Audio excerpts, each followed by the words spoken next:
Well, first let me say thanks to everybody for coming. I see all my friends and even relatives in the room, and so I'm very pleased to see you. And I should also ask the audience to please join me in welcoming Darwin Payne as our special guest today. Thank you. Thank you. So Darwin, we're looking at you as you appeared around November 22nd, 1963, as a young staff member of the Dallas Times Herald. Mm-hmm. Before we talk about that fateful weekend in November of 1963, let's go back and talk a little bit about Dallas, specifically the political climate of the city in the time leading up to President Kennedy's visit. Mm-hmm. We're looking at an image of some political demonstrators outside Memorial Auditorium in October I was there. of 63. This is when United Nations Ambassador Adlai Stevenson was here, and you were there, but not as a reporter. Right. I knew something was going to happen, so I just wanted to be there. Tell us about what happened that night. Well, as I approached that Memorial Auditorium, which is on Canton Street, you could see lines of people like that, many of the signs more crude than those. And these people not only believed that the UN was part of the Soviet Union, that the JFK was as well. And so that was their belief, led by the General Edwin A. Walker. He was a primary figure in all this. After the speech, as Stevenson is leaving the auditorium, there was an incident. A woman hit him on the head with a sign. Yes, but that was later, after the speech. The speech itself was interrupted time after time after time. In fact, the night before, this being UN Day, the night before had been US Day to promote the United States. A lot of the signs and information and the gimmicks that they used to interrupt the UN Day had been placed there the night before on US Day, which Edwin A. Walker had pushed. So it was all planned, and the meeting itself, I would say 75% of those present were from the other side. Wow. Yeah, and it was broadcast on local TV, and there were so many interruptions. At one point, Stevenson said, "Do I have to come all the way to Texas to teach Dallasites manners?" Right. The reason this is so important, of course, is because it's less than a month before President Kennedy would be here. Right. Leading up to the president's visit, because you were there that night and saw it firsthand, were you concerned about his safety? Oh, everybody was concerned. The entire city was concerned. Many of the people opposed his coming because they didn't think the police could save him and that he was in danger. And Adlai Stevenson at first had warned him not to come to Dallas, but he sort of changed his mind after Kennedy said he definitely would be coming. And others said that, other leaders said that as well, because the police could not handle these demonstrators at the other events, many other events. Let's go to November 22nd, 1963. Here is the Dallas Times Herald newsroom. And what was your assignment My for President assignment Kennedy's visit? was not the assignment I wanted, because I was eager to be there to see the president, maybe even meet him or, just be around in that area. My assignment was to write the color story on Jackie Kennedy and describe how we feared what would happen to them when they landed at Love Field, but they were all Democrats, basically, a few protest signs there, not many. And but instead, the greeting was just terrific. I mean, it was all Democrats, I think. And so I was taking information from them and trying to describe the reception that she had received at Love Field. Val M. was at the airport. Val M. was at the airport. Connie Chastain, I think was her name, was at the trademark ready to give me other information. So I was going to write the story about the Love Field. And that reason being, because our deadline normally, being an afternoon newspaper, was like 11:30 for the home edition. But heck, Kennedy wasn't arriving until about then. And so we had to set the deadline back. There was no time for a reporter, and this being an afternoon newspaper, there's no time for a reporter to go to the scene and then come back to the office and then type a story. So they had to have rewrite people, and I was the one for Jackie, about the description of Jackie. So I was just sitting at the desk trying to write this story about the very positive reception she had had at Love Field, and Kennedy too, of course, which was a big surprise to them because on the way over, Kennedy had shown Jackie that big story headline in the morning news that had about welcome Mr. Kennedy, but then it listed all the things that accused him of being a communist. And so he had shown that to Jackie and said, this is nut country. And Dallas had a reputation at that time for being the most far-right city in the nation. And that's why so many ultra-conservatives, I shouldn't use the term conservative for that, but ultra-Kennedy people who came to Dallas.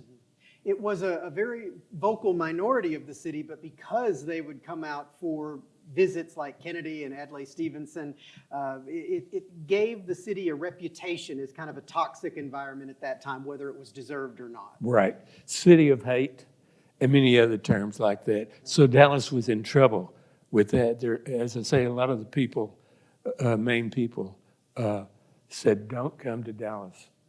A lot of the leaders said that because the police cannot handle these crowds that have been coming up, like the Adlai Stevenson event. They couldn't handle that. It was impossible. What an interesting situation for a newsroom. I mean, it's already a big event, the President of the United States coming to town, all hands on deck, but then to also have that added layer of concern about his safety, fearing there might be a demonstration or rocks thrown at the car or something like that. A little after 12:30, sitting there in the newsroom at the Dallas Times Herald, you found out what had happened. Tell us about that moment. Well, we were all listening to the police radio, to the officers and all. We could hear what was saying, and shots were fired, and Kennedy has been hit. And I was working on that story on Jackie, and the city editor told me he was smart, 31-year-old city editor. He said, Darwin, forget the Jackie story. Go to the Dealey Plaza. Although he didn't say that, he said go to the triple underpass, which is what they thought immediately, the way to identify their location. So I gave up on the Jackie story and ran/walked to Dealey Plaza. I've timed myself on that. Since then, it took me less than 10 minutes to be at Dealey Plaza.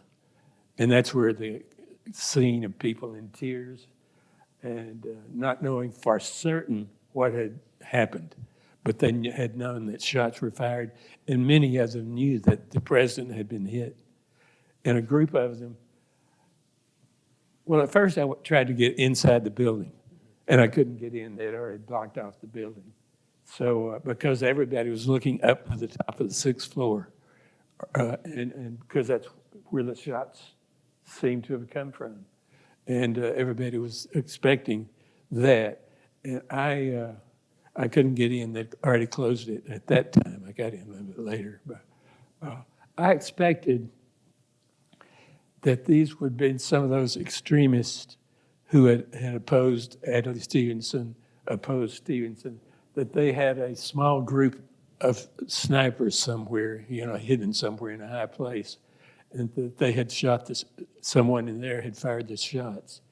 And so I expected to see, if I could get in the building, I expected to see the police to have a shootout with these people, and I might be able to see the shootout.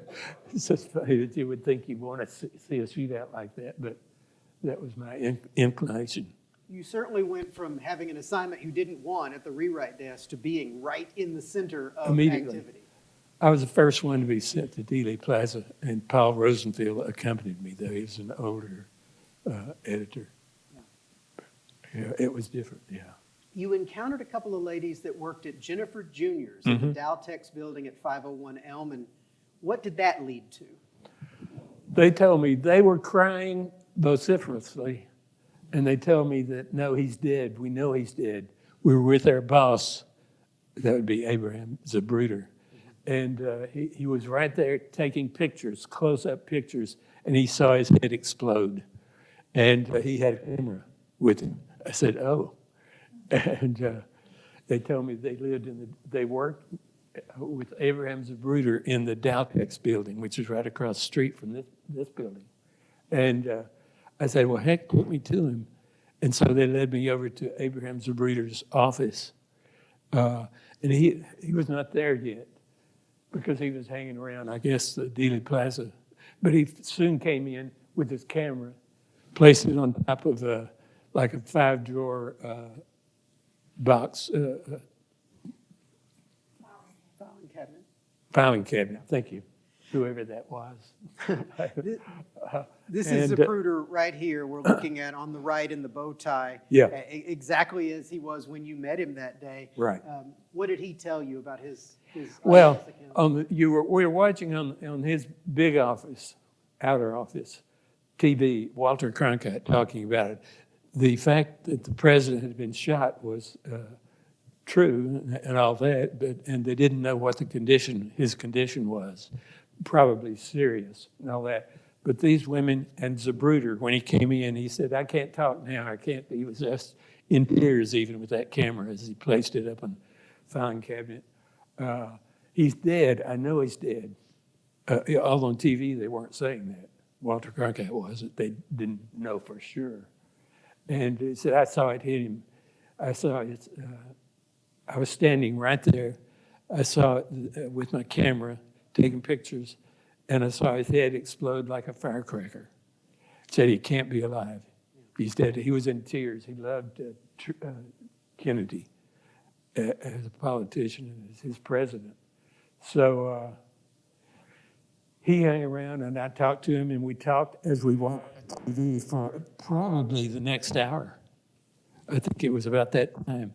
But that his death was confirmed on TV.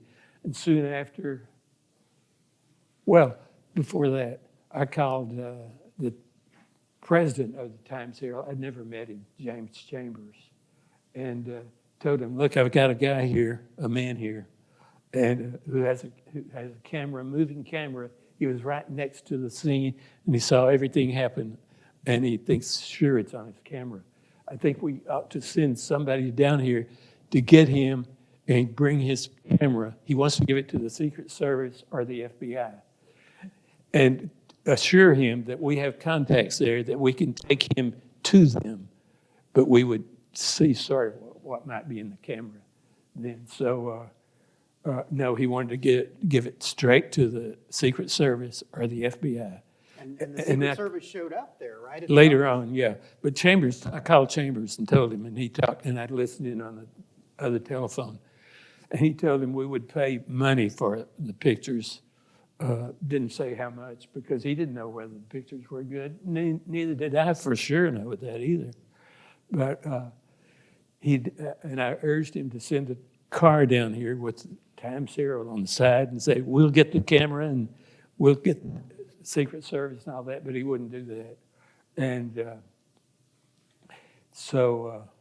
those Secret Service guys come in along with one of your competitors. A little bit later, in Zapruder's office, in came Forrest Sorrells, who was a Secret Service man located in Dallas. I had no idea that Dallas would have a permanent Secret Service man because how often did we have a president come to town? But other husbands did too, I'm sure. And so the Secret Service man and Forrest, well, that was Forrest Sorrells and another man, and the co-owner of the company with Zapruder, Jennifer Juniors, were there, and Harry McCormick. Harry McCormick, a veteran police reporter, very well known and rather famous. He was there for the shooting of Bonnie and Clyde, for instance. When that was set up, he witnessed that and had done a lot of things like that. And he worked for the rival Dallas Morning News. He worked for the rival Morning News. And so they all, and McCormick had alerted the Secret Service because he had heard about the camera too. I guess from some of those women or somebody else there, and got the location. And he came in with Forrest and two other men. One of the other men was, well, Harry McCormick was the third one, and then the other man was the co-owner of the company, whose daughter is still a good friend of Phyllis's. Matter of fact, my wife. And we see her frequently. That would have been Erwin Schwartz, I believe. Yeah. Okay.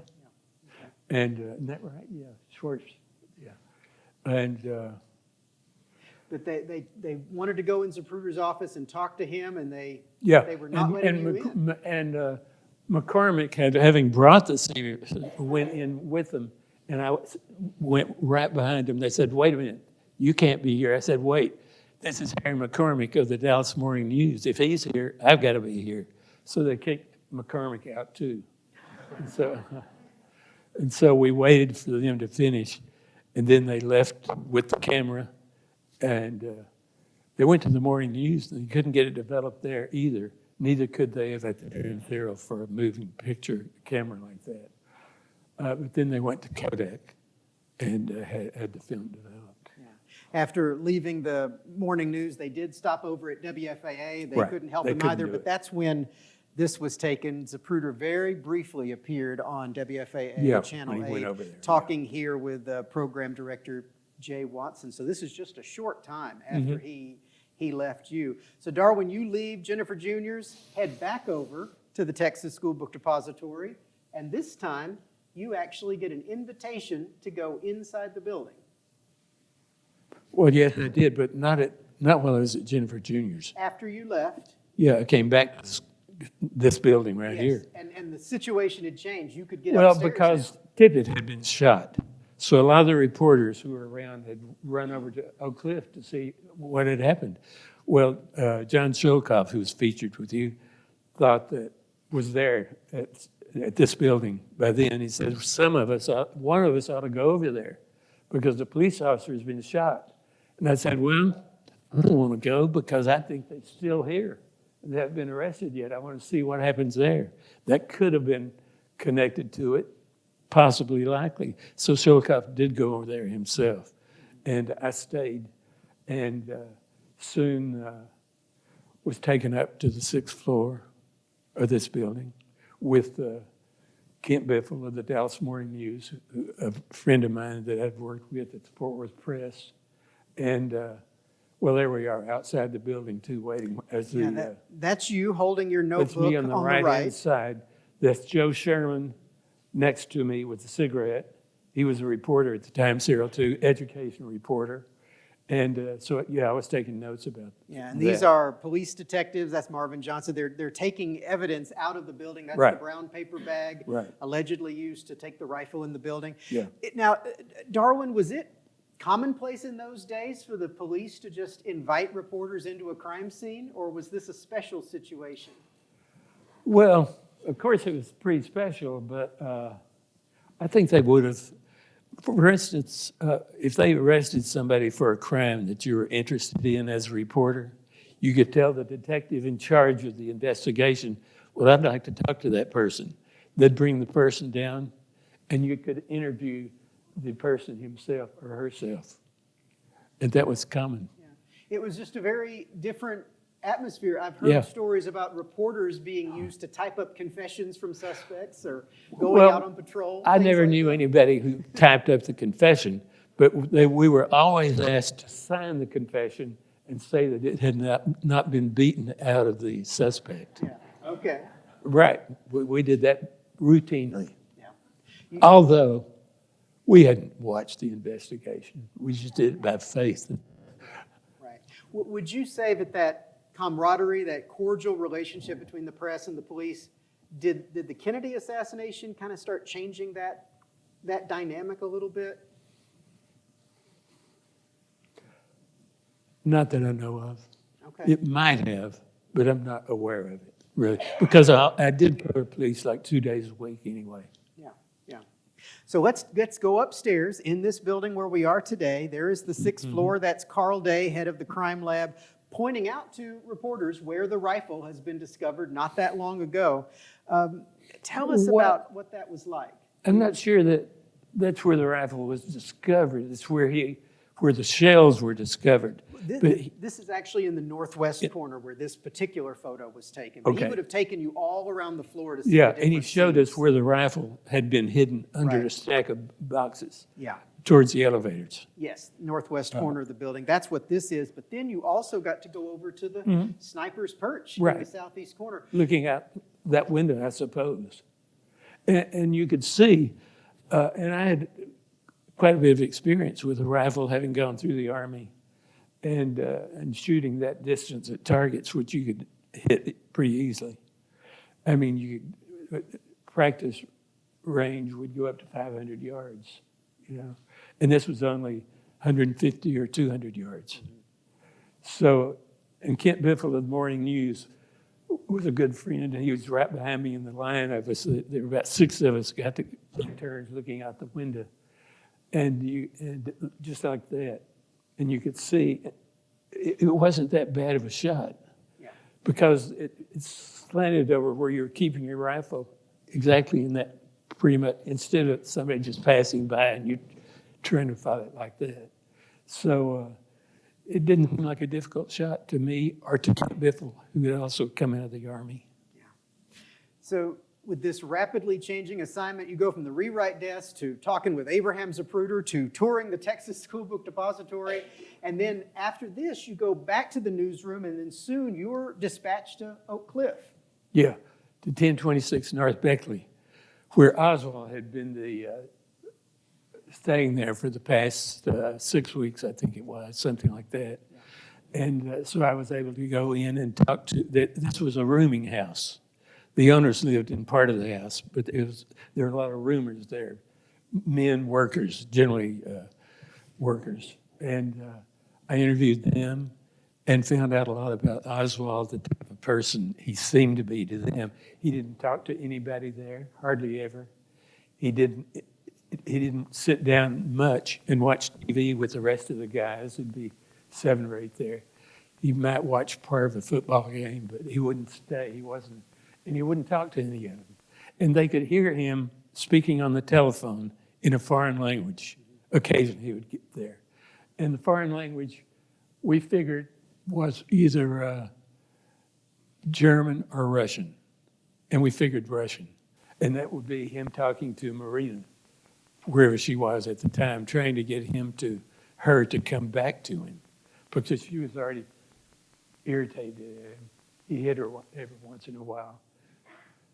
But he did supposedly love her and the children, and they had a 1-month-old child as well as the 3-year-old or 4-year-old. And so we wondered, we didn't know who he'd be talking to in a foreign language, but that's who it would have been, Marina. The rumors there at Beckley also, they had a nickname for Oswald. Yes, that was the woman who was the sort of keeper of the house. Arlene Roberts. Arlene Roberts, who told me, well, let me just back up a second. When I first got there, a lot of the TV people were interviewing Arlene with their cameras. I knew that wouldn't take long because it looked like she was doing well. So I started talking to other people. I didn't have a deadline by that time until the next day. And so I waited a while and talked to the other guys. And then I went to Arlene to talk about him in detail. She loved talking and told me she didn't know his name because he was going by O.H. Lee at that rooming house. And none of them knew his name. And so she talked about the fact and the other guys had already told me that he had nothing to do with them. And that was typical of him wherever he lived. He didn't break into any crowd or have any close friends. That had been his life story from New Orleans all. And so he lived on the left-hand side of this building, just a small room. And I went in and saw the room. By then, the detectives or the FBI had already cleared out the room by and large, just a few little things in the room. earlier you mentioned that your initial thought, because of the political environment, was that it was somebody on the far right that had shot the president. Absolutely, yeah. How did And a you group feel- of people, I mean, 3 or 4 people Right. in hiding somewhere. Yeah, but when it became apparent that it was a left-leaning Marxist. That was a shock. Yeah, that was a surprise. Yeah. Yeah. So this really ends your activity, I think, on the day of the assassination, but you end up going the following day over to the crowded corridors of Dallas Police Headquarters, Yes. which we're seeing here there in we this are. photograph. The reporters had arrived from all around the nation and world by then. And that was my regular time to have the police beat at 5 o'clock on Saturday. So I showed up at my regular time, and there was what I encountered. I was afraid that somebody would be checking my ID as I entered that floor where Oswald was being brought back and forth, because I didn't have anything that said I would a press pass, because you didn't just get them issued at that day and time. But I walked in without challenge, without identifying myself. Saw a crowd like this already there because it was Saturday. And I walked in without saying who I was or without anybody asking me who I was. Jack Ruby was already in that room on that floor. He was there every day, Friday, Saturday, and of course Sunday too. I didn't know Jack Ruby and I wouldn't have recognized him, but he was there.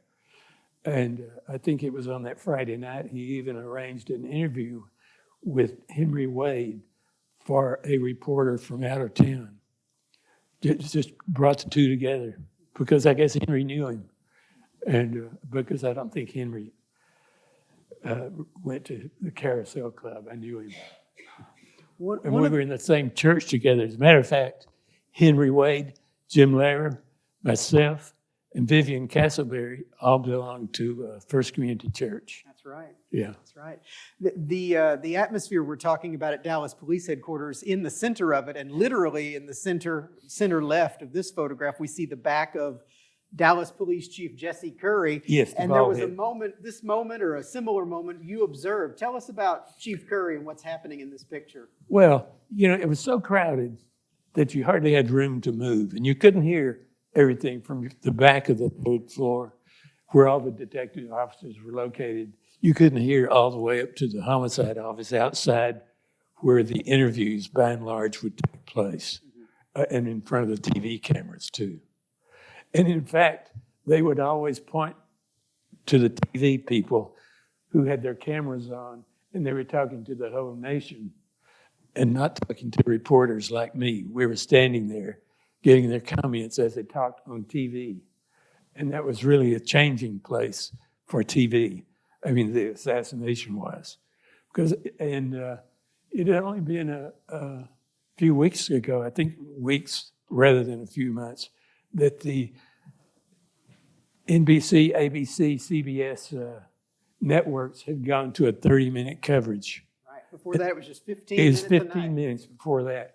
But now they started being on TV all day. And so we were there. And when Curry or Will Fritz, who was the chief homicide detective, would come out and give a report, or maybe another assistant chief or something, that's who they would appear before TV. And these guys would play to the cameras while print journalists found themselves on the sidelines. Yeah. It was hard to get a question in like that when they're looking right in the TV camera with the lights on, 3 networks on them, and talking to the entire nation. Yeah, we see that in this picture, but there's also something with the reporter, a print journalist. He's got something on Curry's back. Tell us about that. The place was so crowded, I forgot to a second ago, that one reporter, and there you can see it, has his notepad on the back of Chief Curry's back and writing his notes down from there. Another reporter, a photographer, got down on the floor, and I watched all this, and got down with his camera took a shot up from the floor between the chief's legs. And the detectives were quite generally upset about the reporter's behavior and the fact that the halls were being messed up. But you had all these reporters from out of town in, and if they left the situation, well, heck, Oswald might have confessed, and they would miss the story. So they had to stay there on the third floor rather than run back to a hotel room to get a nap or what have you, a snack even. So they were very frequently there. Speaking of Chief Curry, you actually called the chief at home. That's right. Late that Saturday night, early that Sunday morning, basically the middle of the night. Tell us about that. Okay. I don't think I'd ever met the chief personally up to that point. But there was a report from Dan Rather for CBS that they had a suspect in custody, under protective custody. Nobody here knew about it. We didn't know about it. So I tried to get the information from some of the other detectives who were still there who know what they didn't know that. And so we were coming up on deadline. Johnny Rutledge, the police reporter for the morning news, was there being very quiet. And I thought, well, they may have this story. And we don't have it, or I don't have it. So I've got to call the police chief to see if that's true. And the assistant chief who was in charge was very reluctant to give me his phone number, his home phone number. But he did. And I wish he'd called their regular police reporter who had his home phone number. So I called and his wife answered the phone, sound asleep, obviously, because by then it was past midnight. And our deadline would have been about 1:30 a.m. for the next morning's paper. And she said, okay, here he is. Handed the telephone to the chief. And I told him what we had heard, that Rather said they had somebody in custody. They probably were talking about the person who had identified Oswald as the shooter to the police, and that they had tried to put him under protective custody, and in fact had stayed outside his house all night even, protecting him. But the chief, I could not make any sense to the chief. He was sound asleep. You know, like you wake somebody up and you've been sleeping all that long, however long it was, and I couldn't make him understand me. I was saying everything I could to try to get that identification, and he just couldn't say the words that would tell me what he was saying. I mean, he didn't know what he was saying either, I'm sure. After that, what were you leading me up to? The Currys left their phone off. Oh, yeah, that's right. They left their phone off the hook because of my call, which I later learned under the Warren Commission report. Right. And so they could not be alerted because the operator told them, well, the phone seems to be out of order. So they couldn't reach the chief after I interrupted the police department. They were getting threats against Oswald, and they were trying to communicate those to Chief Curry. And because of you, they had left the phone off the hook. I'm becoming very guilty here. So we've talked about this in the past. You do feel this sense of guilt, which you shouldn't, that somehow you prevented the chief from getting these warnings ahead of the shooting in the basement on Sunday. Because there were warnings coming from a man who sounded very dignified, said, we're taking care of Oswald. And we're not going to harm the police or anybody like that, but we've got Oswald. There are about 100 of us, they said. And the person sounded very educated and informed. So I assumed something like that might be happening, but of course it didn't. Here's a little frame of video actually taken by a WFAA camera. This is on Monday the 25th. But there you are, looking off towards the camera. Tony Zappi, I believe, of the Right. Morning News is Tony in front of Zappi. you. So you continued to cover this story. We actually located you in this footage as we were preparing this exhibit. You can see this sequence moving Right. upstairs in the exhibit. And Darwin, in preparation for this exhibit, you donated some wonderful items to the museum, including this treasure, which is, it looks like a torn piece of paper, but really these are notes that you took while you were following up leads, calling people that had associated with Lee Harvey Oswald. Right. So this story stayed with you, and you continue to work on it, I believe, yeah. through the end of the year at least. Oh, everybody on the paper, partially at least, on that story. Everybody worked on it. Because we were looking for all those connections that people thought like conspiracies.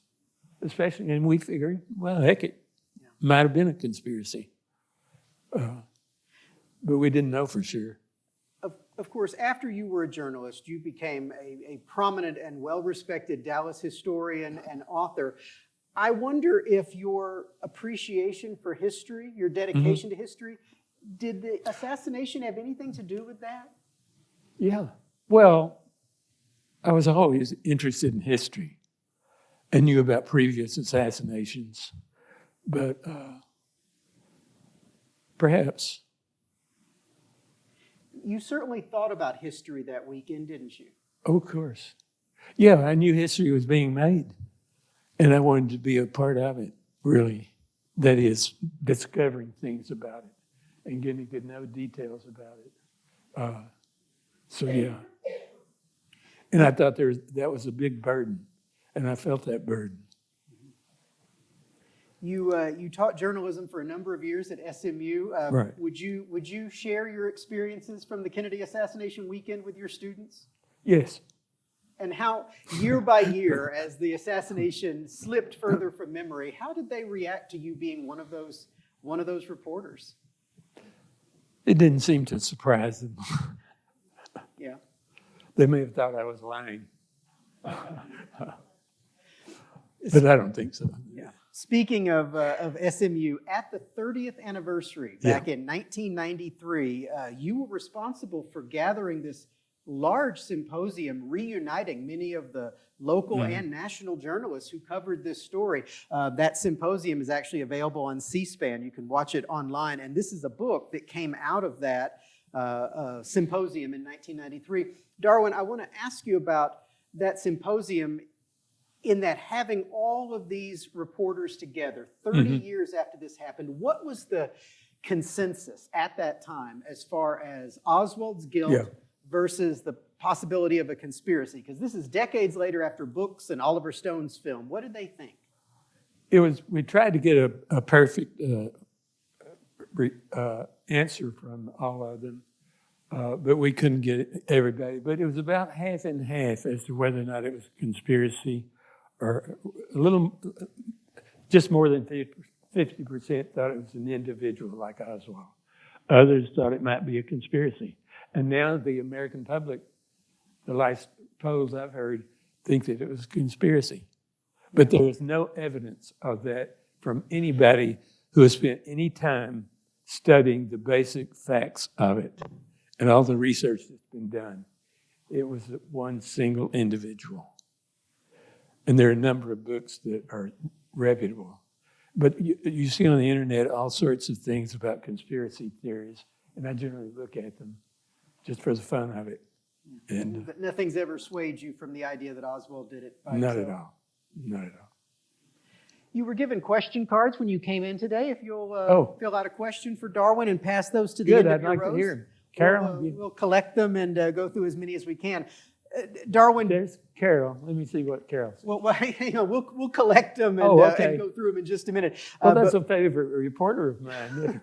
while we're waiting on those question cards, though, I do want to mention that you have a book that was published at the 60th anniversary in 2023. This is behind the scenes covering the JFK assassination, sharing many of the stories you've shared today. Right. Darwin, what prompted you 60 years after this event to write this book? Well, I'd had a lot of perspective behind me, and so many of the books had been written by outsiders who came. I was an insider who knew the city very well, knew the officials as well.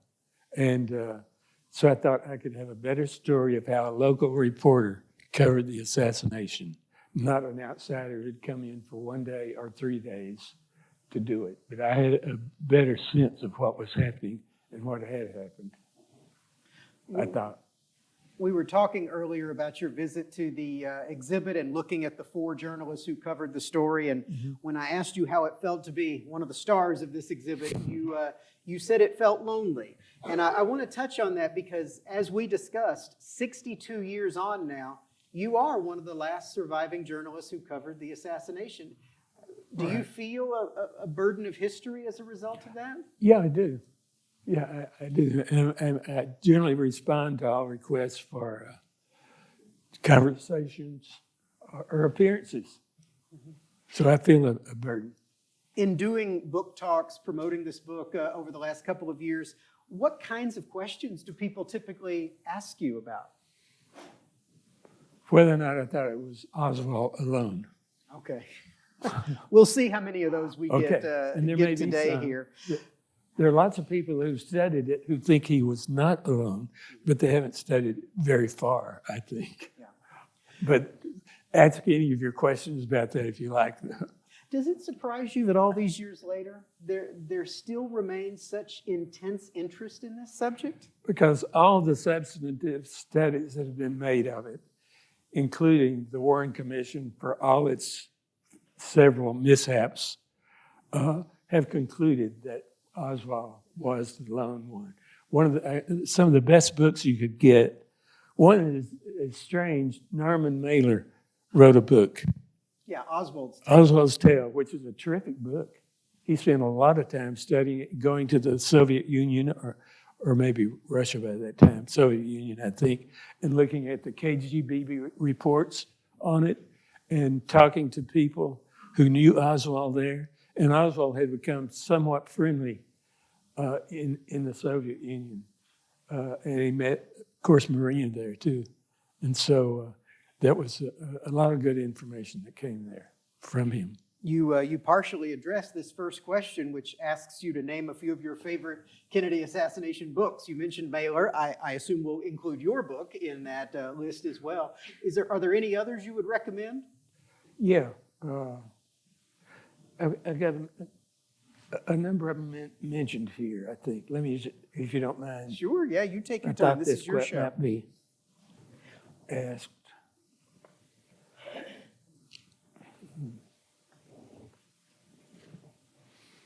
Oh, yeah, Oswald's Tale by Norman Mailer. Although he's a fiction writer, normally is an excellent book that he did a lot of work on.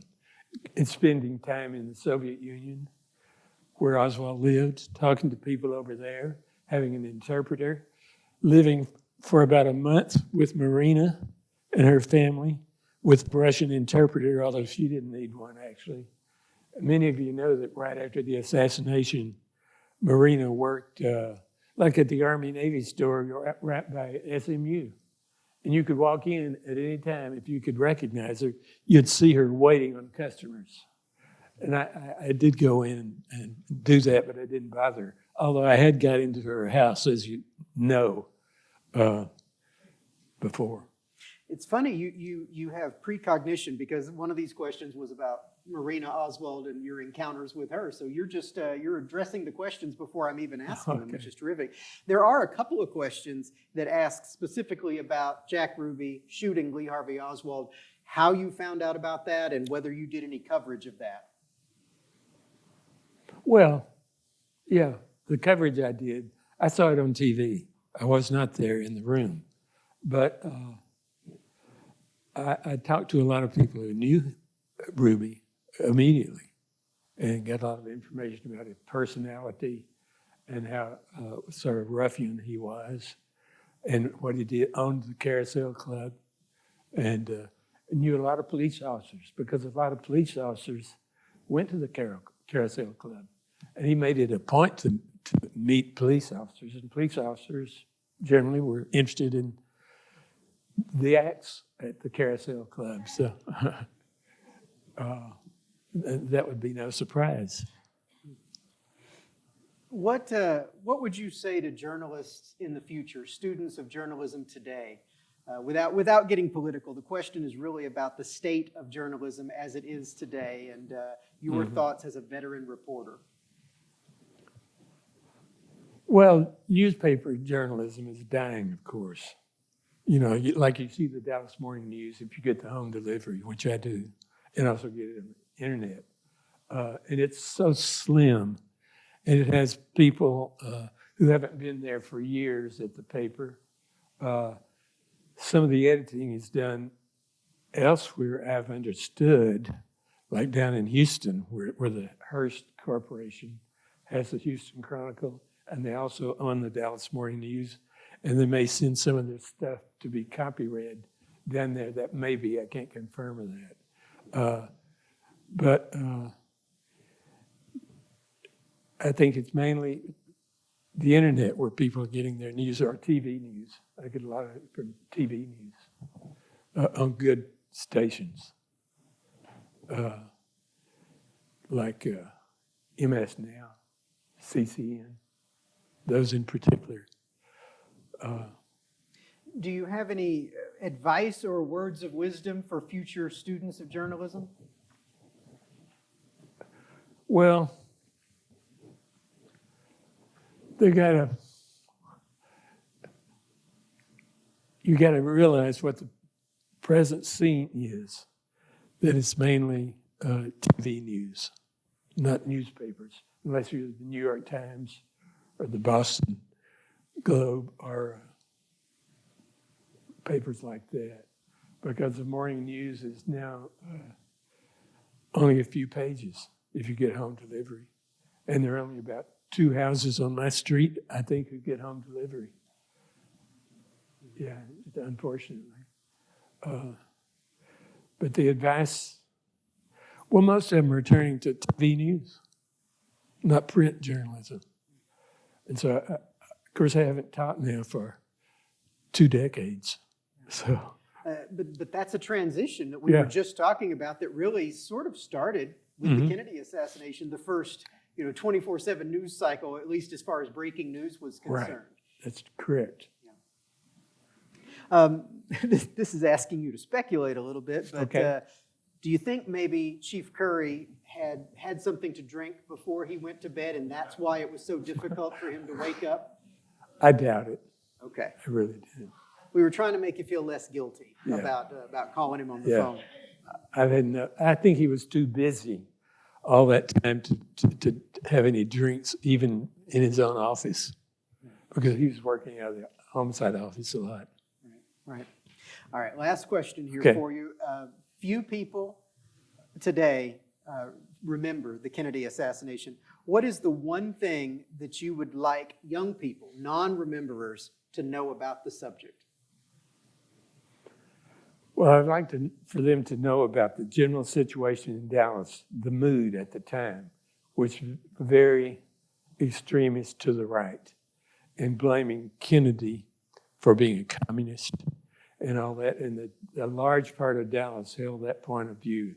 That's why the ultra-right was so prominent in Dallas. And a lot of people were coming to Dallas for that cover. So I'd like them to know the scene behind the assassination, and I'd like for them to realize that there was not conspiracy. Darwin, it has been an honor to know you these past 25 years and do programs like this with you, and it is a privilege to have the rare opportunity in our exhibit upstairs to follow you on assignment. So Thank you. I am so grateful to you. Please join me in thanking Darwin Payne. Thank you. Thank you all.